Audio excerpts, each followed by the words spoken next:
Bonjour à tous, j'espère que vous allez bien. Dans cette vidéo, je vous présente un petit objet que je trouve super génial, qui m'est indispensable maintenant pour faire des vidéos en HD, enfin que je peux vous mettre sur YouTube, qui soit regardable. C'est cette petite caméra qui me permet de faire ça, c'est la Foxeer Box. Voilà, la Foxeer Box, tout simplement. Elle permet de filmer en 4K, enfin je reviendrai sur les caractéristiques juste après. Là je vais vous faire le déballage, je vais vous montrer ce qu'il y a dans le packaging. Et après je vais vous montrer des vidéos de test et à la fin je vais vous dire les avantages et inconvénients de cette petite caméra. Donc voilà la boîte de la Foxeer Box. Je vais tout d'abord enlever le premier petit papier. Donc tout d'abord il y a la caméra. Ensuite il y a le support caméra avec la mousse autour ici. Il y a aussi ça. Ça permet de le fixer sur un casque ou quelque chose comme ça. Un petit câble ici, voilà, il est juste là. Et enfin pour finir un petit câble comme ça pour permettre de recharger la Foxeer Box. Voilà, sur son ordinateur ou sur un chargeur classique type comme ça. Voilà. Vous avez l'emplacement pour mettre votre SD. Là je vous mets le lien dans la description pour la SD aussi, la micro SD. Bon bref, c'est une comme ça, il faut que ce soit une bonne carte, une bonne micro SD parce que si vous voulez filmer en 4K, vous êtes obligé d'avoir une micro SD qui suive, qui soit assez puissante, enfin performante. Ensuite on a l'HDMI qui est ici, que j'utilise jamais, et cette prise ici que j'utilise pour le micro ou pour la charger. Voilà, parce que c'est une batterie interne. C'est pas une batterie externe comme une GoPro ou quoi qu'on peut enlever. Non, c'est une batterie interne. On peut pas la changer, enfin en tout cas pas facilement. Et du coup, vous rechargez votre caméra comme ça. Donc là, je vous montre à travers mon téléphone, oui, parce qu'elle a du Wi-Fi, du Bluetooth aussi. Et en fait, elle a pas d'écran par contre. Et pour changer tous les modes de visionnage, enfin de résolution et tout, il faut passer par son téléphone. Et ça, c'est un point faible quand même. C'est un point faible et un point fort. Le point faible, c'est qu'on peut pas changer rapidement. Et le point fort, c'est que on peut avoir l'écran déporté. Donc là, je suis bien connecté à la Foxeer. En fait, il faut télécharger l'application Foxeer sur votre Play Store là, ou je sais pas quoi. Voilà, c'est ici. Vous avez votre caméra. Il va falloir se connecter. La mienne est déjà enregistrée. Donc on va dans caméra. On choisit connect caméra. Quand ça c'est au-dessus, ça veut dire que c'est dans le bon sens. Ok, donc dans les paramètres, on a quoi? On a la résolution. Donc dans la résolution, on a vraiment le choix. On a du 4K, du 2,5K, du 2,7K. Et en Super View, on a du 4K en 25 images secondes, du 2,7K en 30 images secondes aussi. On a du Super View en 1080p 60 images secondes et après en 30 images secondes aussi.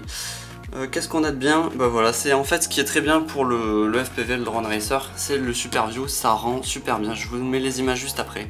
Donc là on va continuer vite fait.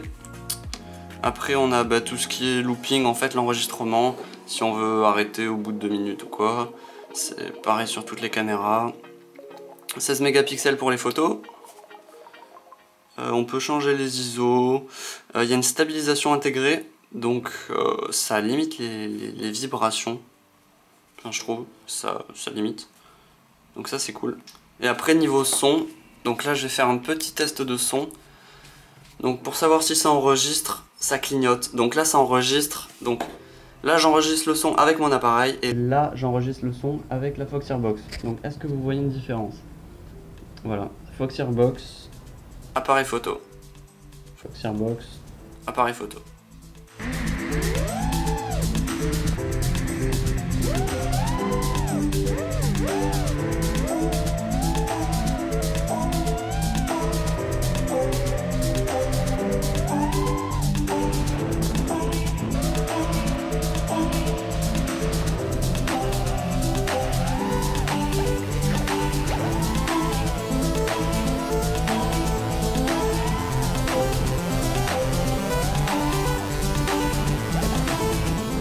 Ok, donc maintenant on va voir comment fixer sa caméra sur votre machine. Vous avez deux solutions. Vous avez la solution en mode je fais tout à l'arrache et ça me va très bien.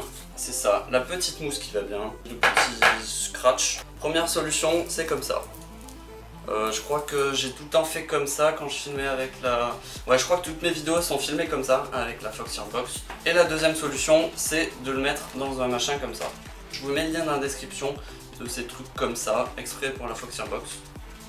parce qu'attention, celui-ci c'est celui du Wizard X220S, mais on peut voir que ça a du mal à rentrer, mais ça rentre quand même. Donc voilà, ça rentre quand même, et après vous mettez 2-3 rilsans même, parce que plusieurs fois j'ai craché avec et les rilsans se sont décrochés, et après bah, vous mettez ça ici comme ça, vous voyez, avec les rilsans, et ça va nickel. Donc pour résumer, qu'est-ce que je pense de cette caméra? Moi je la trouve super bien pour le prix, parce que je vous ai pas parlé du prix, je vous mets le prix juste là, donc c'est sur Banggood. Bien sûr je vous mets le lien dans la description. Alors tous les avantages, c'est qu'elle est toute petite, elle est vraiment faite pour les racers, enfin il n'y a pas mieux niveau dimension. Après, qu'est-ce qu'on a de bien? Elle est presque étanche, enfin en fait elle est étanche à la pluie, mais c'est pas conseillé de la mettre sous l'eau complètement. Elle est étanche à la pluie. On a du Wi-Fi, on peut le connecter avec son téléphone. Ça offre une super qualité d'image, du 4K jusqu'à du 4K en super view. Ça c'est top, stabilisé, parce que ouais, la stabilisation est pas ouf, hein, je vous le dis direct. Mais c'est quand même bien, franchement ça se ressent un peu. Donc maintenant les points faibles c'est qu'il n'y a pas d'écran, on peut pas choisir directement sa résolution, enfin ses modes, ses paramètres directement sur la caméra, on est obligé de passer par son téléphone et ça prend un peu de temps et c'est pas cool. Qu'est-ce qu'il y a d'autre? On peut dire aussi le son il est pas ouf, il est pas oufissime. Ouais, franchement c'est potable, mais si on met un micro externe ça peut être beaucoup mieux. Donc là je vais le mettre. Donc là je filme avec le micro externe, je sais pas si la qualité est meilleure, elle devrait l'être. En tout cas j'espère que cette vidéo vous a plu, n'hésitez pas toujours à liker, à vous abonner si ce n'est pas déjà fait, à me dire en commentaire si vous trouvez que cette caméra est bien, si vous l'avez déjà, ou à me poser des questions sur cette caméra, voilà, sur l'utilisation, ce que j'en pense. Et en tout cas moi je la trouve super pour ma machine, je vous dis ciao et à la prochaine, bye.